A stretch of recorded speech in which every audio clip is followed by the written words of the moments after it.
ধেয়ে আছে ঘূর্ণিঝড় রেমাল। সকাল থেকে এখন পর্যন্ত ভোলায় গুড়ি গুড়ি বৃষ্টি হচ্ছে। বৃষ্টির সঙ্গে বাতাসের যে গতিবেগ সেটিও বৃদ্ধি পেয়েছে।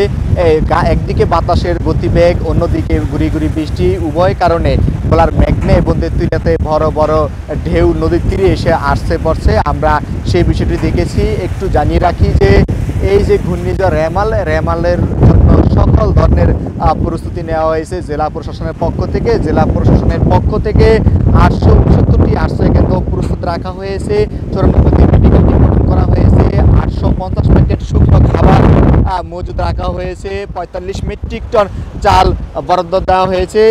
অর্থাৎ যাতে করে কোনো ধরনের এই দুর্যোগকালীন সময়ে কোনো ধরনের ভোগান্তি না পোহাতে হয় সেজন্য সকল ধরনের প্রস্তুতি নেওয়া হয়েছে। এছাড়াও উপকূল অঞ্চল জুড়ে আপনার মাইকিং করা হচ্ছে, জনগণকে সচেতন করা হচ্ছে যাতে করে বড় ধরনের জালমালের ক্ষতি না হয়। সেজন্য জেলেদেরকে নিরাপদ আশ্রয় কেন্দ্রে চলে আসতে বলা হয়েছে, চরের বাসিন্দাদেরকে নিরাপদ আশ্রয় কেন্দ্রে নিয়ে আসা হয়েছে।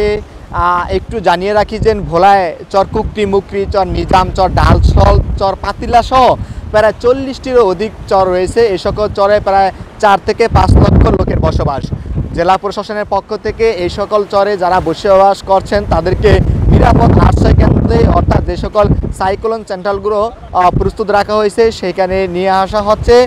তারা রাতে সেখানে থাকবেন, এরপর তাদের মধ্যে শুকনো খাবার, মুড়ি, চিড়া এগুলো বিতরণ করা হবে। এরপর পরিস্থিতি স্বাভাবিক হওয়ার পর মূলত তাদেরকে আবার চরে ফিরিয়ে দেওয়া হবে। আরেকটি বিষয় জানিয়ে রাখি যে বৈরী আবহাওয়ার কারণে আজ সকাল থেকে ভোলা ঢাকা, ভোলা লক্ষ্মীপুর, ভোলা বরিশাল এবং ভোলা পৌটাকালী সহ ভোলার সকল অভ্যন্তরীণ নৌ চলাচল বন্ধ রয়েছে, যার কারণে দূরপাল্লা যাওয়া সকল গাড়ি এই ইলিশা ঘাটে আমরা এসে দেখেছি যে আটকা পড়েছে। এছাড়াও জরুরি কাজে বা জরুরি উদ্দেশ্যে যে সকল যাত্রীরা ঢাকা, চট্টগ্রাম কিংবা লক্ষ্মীপুর যাবেন তারা ঘাটে এসে আটকা পড়েছেন। একটি লঞ্চও আমরা দেখিনি যে প্রশাসনের কথা অমান্য করে উত্তাল মেঘনা পাড়ি দিতে। তবে দুই একটি ট্রলার লক্ষ্মীপুর থেকে যাত্রী নিয়ে ইলিশা ঘাটে আসতে আমরা দেখেছি। এছাড়াও দুই একটি ট্রলার, মাছ ধরার ট্রলার, বিশেষ করে মেঘনা তেঁতুলিয়া নদীতে মাছ ধরছে। তবে এখন পর্যন্ত আমরা যতটুকু জানতে পেরেছি যে চরের বাসিন্দাদেরকে চর থেকে মূলত এই ভোলার ভূখণ্ডে নিয়ে আসা হচ্ছে, তারা যাতে কোনো ধরনের বড় ধরনের ক্ষতির সম্মুখীন না হয়, বড় ধরনের যাতে জানমালের ক্ষতি না হয় সেজন্যই মূলত প্রশাসন চর থেকে স্পিড বোট এবং ট্রলারের মাধ্যমে মূল ভূখণ্ডে যে সকল আশ্রয় কেন্দ্রগুলো রয়েছে সেই সকল আশ্রয় কেন্দ্রগুলো থেকে ঝুঁকিপূর্ণ চরের বাসিন্দাদেরকে নিয়ে আসা হচ্ছে। এছাড়াও এখন পর্যন্ত অন্য কোনো বড় ধরনের কোনো বেড়িবাঁধ ধসের সংবাদ আমরা পাইনি। একটু জানিয়ে রাখি যে ভোলায় 345 কিলোমিটার বেড়িবাঁধ রয়েছে। জেলা পানি উন্নয়ন বোর্ডের নির্বাহী প্রকৌশলী হাসানুজ্জামান জানিয়েছেন যে এই 335 কিলোমিটার বেড়িবাঁধ ধসের কোনো সংখ্যা নেই। তবে পানির যেই বৃদ্ধির যে পরিমাণ, অর্থাৎ ভোলার মেঘনা এবং তেঁতুলিয়া নদীর পানি স্বাভাবিক থেকে 3 থেকে 4 ফুট পানি এখন পর্যন্ত বৃদ্ধি পেয়েছে। রাতে হয়তো বা সেটা আরও বেশি পরিমাণ বৃদ্ধি পেতে পারে। এরকম পরিস্থিতি যদি থাকে তাহলে বেড়ি ধসের সংখ্যা অবশ্যই রয়েছে।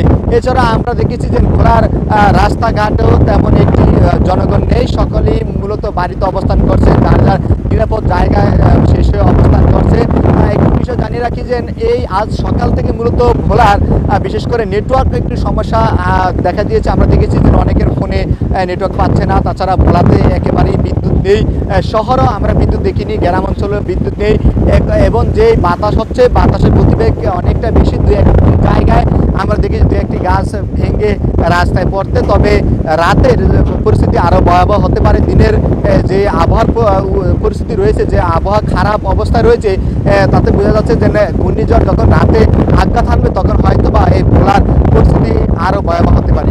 তো এই ছিল এখন পর্যন্ত ভোলায় ঘূর্ণিঝড় রেমাল এর পরিস্থিতি নিয়ে আমার কাছে সবশেষ। ইব্রাহিম আক্তার, আকাশ, ঢাকা মেল।